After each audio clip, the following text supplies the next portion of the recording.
OK, dans le mouvement outils, aujourd'hui, c'est Perplexity Comet, qui est un navigateur web.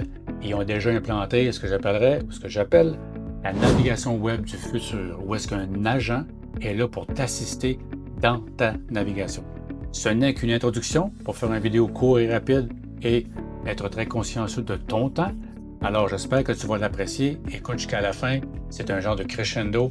Puis, tu devrais apprécier l'outil et je te suggère de l'essayer tout de suite après la vidéo. Pas tout de suite là, tout de suite après la vidéo.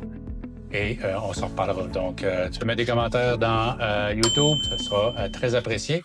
Comme point de départ avec Perplexity Comet, ou Comet pour être plus simple, c'est que à la base, c'est la même structure, le même fondement que Google Chrome, Microsoft Edge, probablement OpenAI Atlas, que je n'ai pas encore essayé parce qu'il est seulement sur macOS présentement.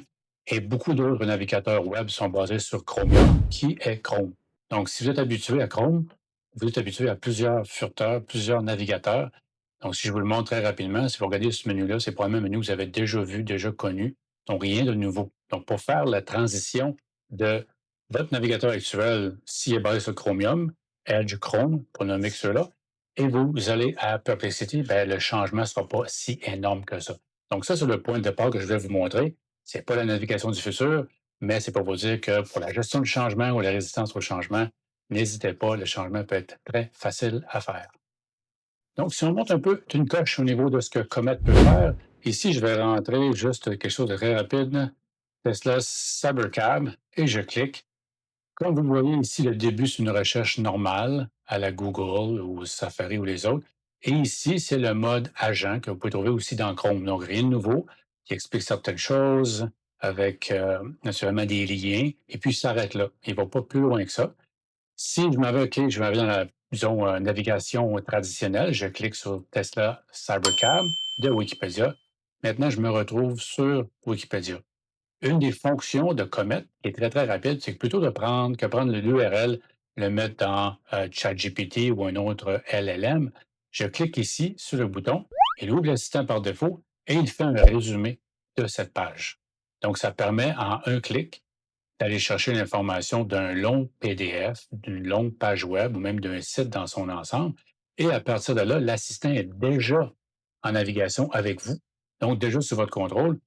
Vous pouvez me poser une question sur, disons, extrait moi tous les liens des images. Par défaut, si vous regardez ici, je n'ai pas besoin de mentionner sur cette page parce qu'il est sur la page Tesla Cybercab Wikipédia qu'on voit en haut ici. Donc, je lance l'assistant.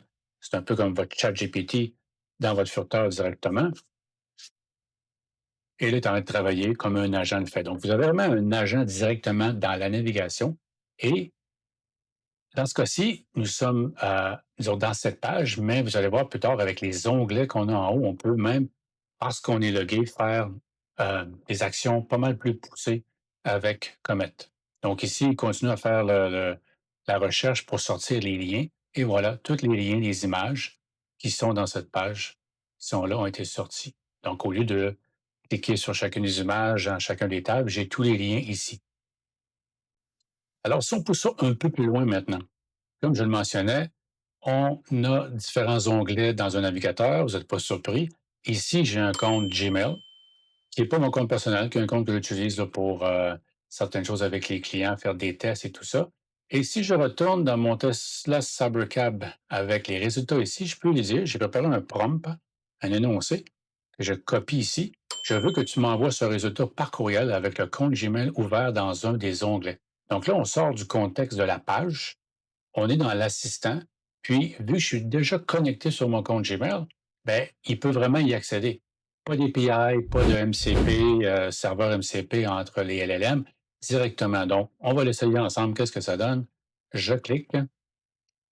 J'avais préparé le prompt, mais je n'ai pas fait le test juste avant. J'ai déjà fait le test précédemment. On voit ici que c'est écrit retrouve et envoyer le courriel avec les images ou les liens d'images utilisant le compte Gmail ouvert. Donc, comme j'ai démontré, il est ouvert et il continue. Donc, il pourrait préparer une première étape. Et voilà ici, dit bonjour, voici la liste complète des liens. Donc, il a préparé le courriel.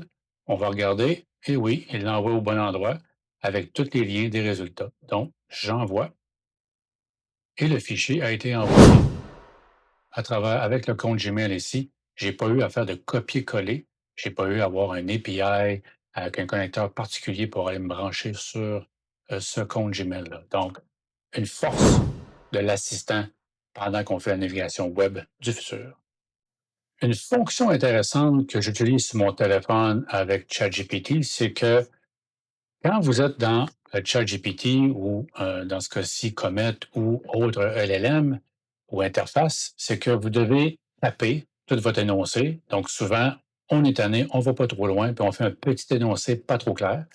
Si on utilise le côté audio, au niveau de transcription, là, par exemple, on peut prendre notre temps, puis exprimer tout ce qu'on voulait pour faire un énoncé plus complet avec qu'est-ce qu'il faut faire, qu'est-ce qu'il ne faut pas faire, et ainsi de suite, pour bâtir vraiment quelque chose de solide.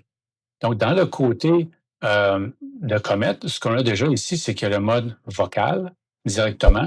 Donc, on peut parler avec, comme sur notre téléphone, mais directement dans le desktop, ce que mon ChatGPT n'a pas encore ici en novembre 2025. Donc, c'est une façon de le faire. Si j'arrête de parler, peut-être qu'il va nous répondre. Yes, exactly. It's like having a conversation, just like on your phone or desktop. If you stop talking, I'll wait for you to continue or ask for the next step. Comme Feel tu peux free to jump voir, in il whenever me you're répond ready. en anglais parce que le Comet, je l'ai mis tout en français, mais il répond juste dans une langue. Et même si je le configure ici, je l'ai changé Je pour suis français. désolé, mais l'assistance est uniquement disponible en anglais. Si tu veux, tu peux changer les préférences de langue dans Ah, les paramètres pour tenter de une répondre erreur, à il me cette répond en attente. français. Donc, ça ne Au- fonctionnait pas hier, mais aujourd'hui, ça fonctionne. Donc, c'est la partie vocale qui est intéressant, là, je trouve, moi, avec l'avoir directement là, comme sur le téléphone. L'autre partie vocale aussi, c'est d'avoir la transcription que je mentionnais plus tôt, qui est ici. Donc là, c'est le mode dicté. Moi, ce que j'aime bien avec ça, c'est qu'on peut prendre notre temps. Comme je le disais plus tôt, on peut vraiment prendre notre temps, réfléchir, puis s'assurer que notre énoncé il est bien clair, net et précis, et on sauve du temps en faisant ça. Donc, je ne le partirai pas ici, probablement que vous l'avez utilisé sur votre téléphone, non, mais c'est très, très pratique. Donc, les deux modes vocaux sont disponibles dans Comet. Disons qu'on pousse ça encore plus loin, une autre coche en haut. Donc, ici, je vais coller un énoncé que j'ai préparé. Je veux toutes les nouvelles pertinentes concernant l'intelligence artificielle au Québec les 7 derniers jours, maximum 10. Sélectionne celles qui ont le plus de réactions et je le lance.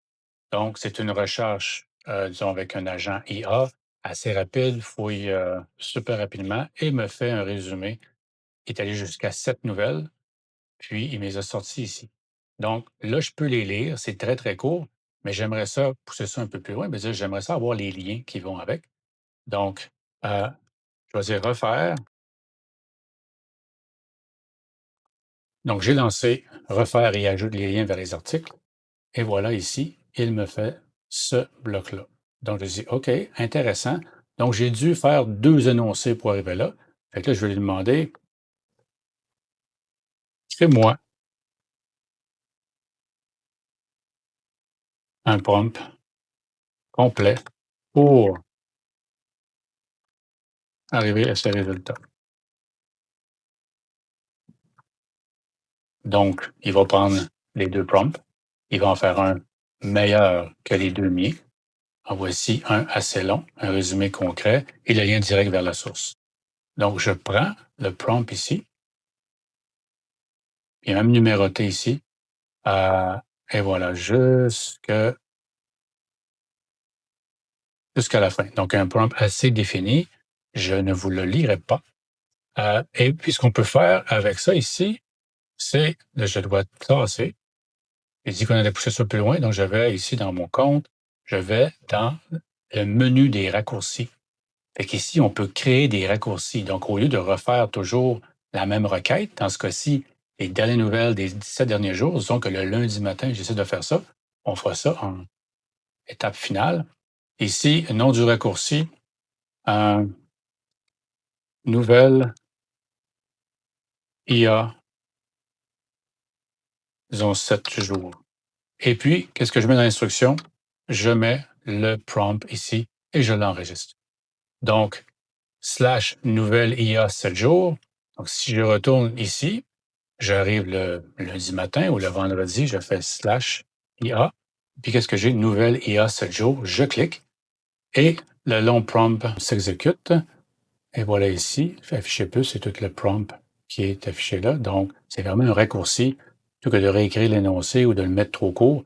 Et voilà ici, le beau prompt qu'il m'a fait avec une description, avec les liens. Donc, c'est un peu comme mon journal du lundi ou du vendredi que je peux toujours appeler juste en faisant slash ici et utiliser mes raccourcis.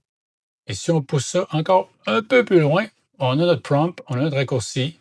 Je m'en vais ici toujours dans mon compte et puis je m'en vais dans tâches. À ce moment-là, je peux faire un ajout de tâche ici. Donc, je veux le programmer. Je remets mon fameux prompt ici. Puis, j'ai dit, tu fais ça toutes les semaines. Tu me fais ça le lundi matin. Donc, je le mets pour 6h30. Et je ne le veux pas dans l'application, je le veux par courriel et par mobile. L'information de ton profil va être utilisée à ce moment-là par l'agent et je l'enregistre. Aussi simple que ça, tu peux programmer des tâches comme ça. Donc, on commence à faire des recherches, on fait des choses, on s'attend à ce qu'on va le faire souvent. On définit un meilleur prompt.